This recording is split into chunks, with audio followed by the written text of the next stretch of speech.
na po yung yan din namin itong salad. Yan po. Para mamayang gabi. Tapos ito po yung quinoa salad. Yan po.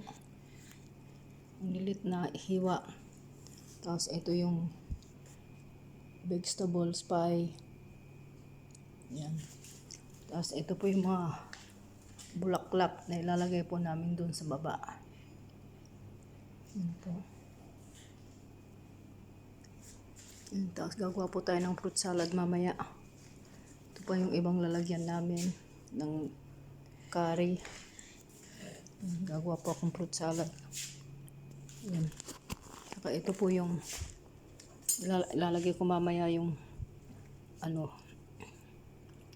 yung hipon. Pero yung gulay niluto ko na kasi para lumapot pa.